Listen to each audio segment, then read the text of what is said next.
Assalamualaikum warahmatullahi wabarakatuh. Semoga semua kebaikan terlimpah kepada kita semua. Amin ya rabbal alamin. Cerita kocak Abu Nawas kali ini berawal ketika suatu hari Baginda Raja merasakan sakit di seluruh bagian tubuhnya. Untuk berjalan pun terasa berat, hingga akhirnya ia memanggil tabib istana untuk mengobatinya. Tapi ternyata nihil hasilnya.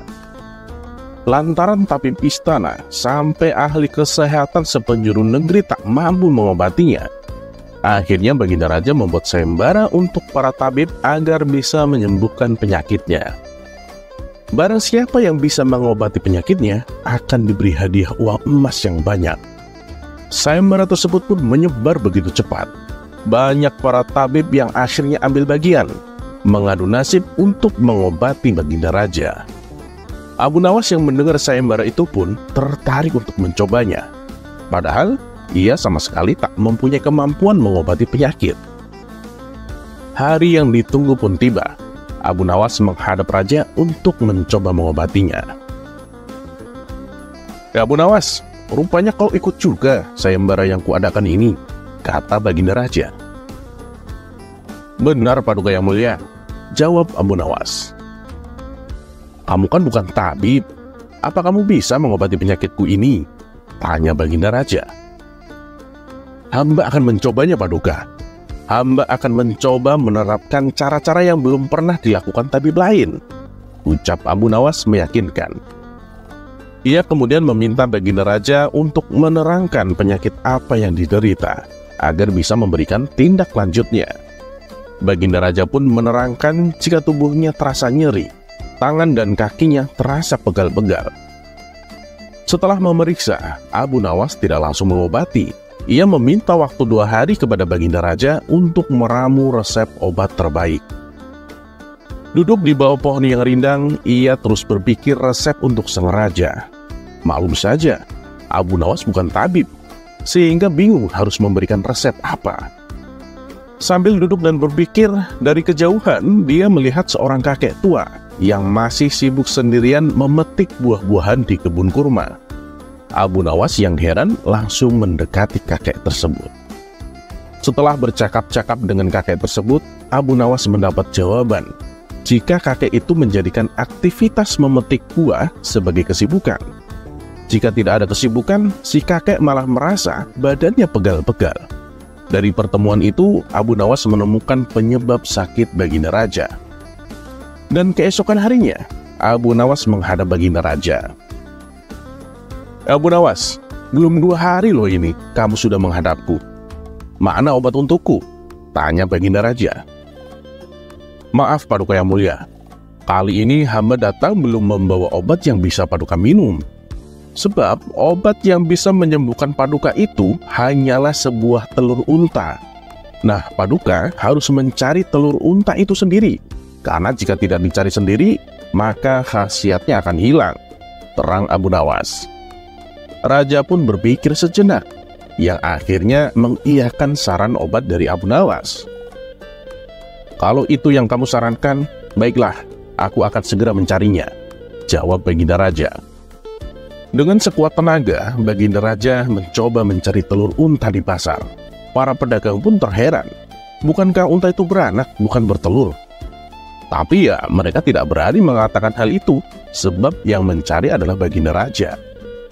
Setelah berkeliling kota dan tak menemukan satupun penjual telur unta, Baginda Raja bertemu seorang nenek yang menjelaskan jika unta tidak bertelur, tapi beranak. Raja lantas sadar jika ia baru dibohongi oleh Abu Nawas. Sesampainya di istana, Baginda Raja merasa kelelahan setelah perjuangan panjang mencari telur unta dengan berjalan. Ia akhirnya tertidur pulas karena capek yang dideritanya.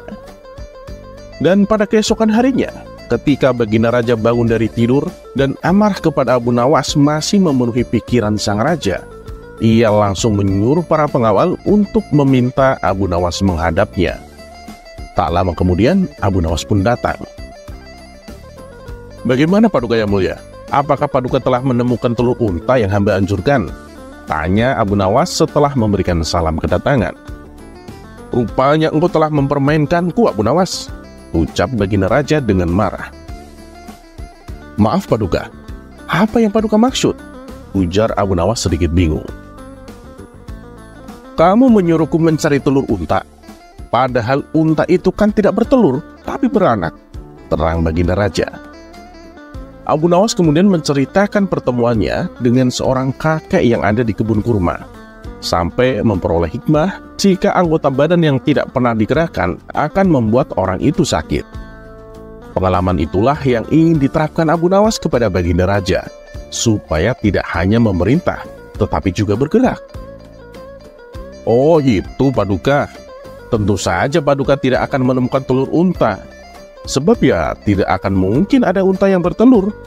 Tapi Paduka, bukankah Paduka sekarang sudah merasa lebih enakan?" tanya Abu Nawas setelah memberikan penjelasan. Bener juga ya. Kamu bener Abu Nawas. Badanku sekarang rasanya segar bugar. Dan sakit-sakitku juga sudah hilang semua, jawab Baginda Raja yang tak lagi marah mendengar jawaban Abu Nawas. "Bahkan aku semalam juga bisa tidur pulas sekali," lanjutnya. "Nah, kalau begitu, betul jika ada pepatah mengatakan tidak ada kelezatan kecuali setelah kepayahan. Paduka, tubuh yang tidak dibiasakan bergerak akan membuat darah membeku dan akhirnya menjadi penyakit. Maka dari itu, rajinlah berolahraga Paduka," sahut Abu Nawas. "Iya Abu Nawas, memang akhir-akhir ini aku sering di kamar, jarang bergerak. Terus aku juga banyak makan. Mungkin ini yang menyebabkan aku sakit," kata sang Raja Harun Ar-Rasyid.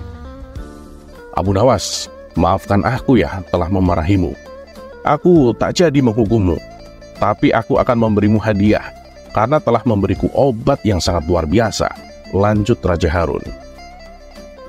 "Terima kasih Paduka yang mulia. Ingat Paduka, olahraga," kata Abu Nawas tersenyum bercanda sambil memegang seember koin emas dari Baginda Raja.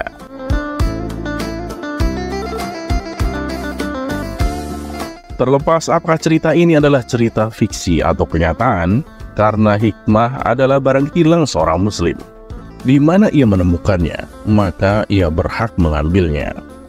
Dan satu yang harus selalu kita tahu, bahwa Allah Subhanahu wa Ta'ala tidak pernah menjanjikan bahwa langit itu selalu biru, bunga selalu mekar, dan mentari selalu bersinar.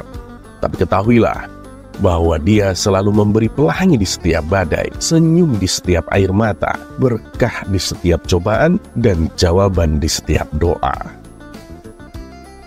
Dan seperti biasa, terima kasih. Wassalamualaikum warahmatullahi wabarakatuh.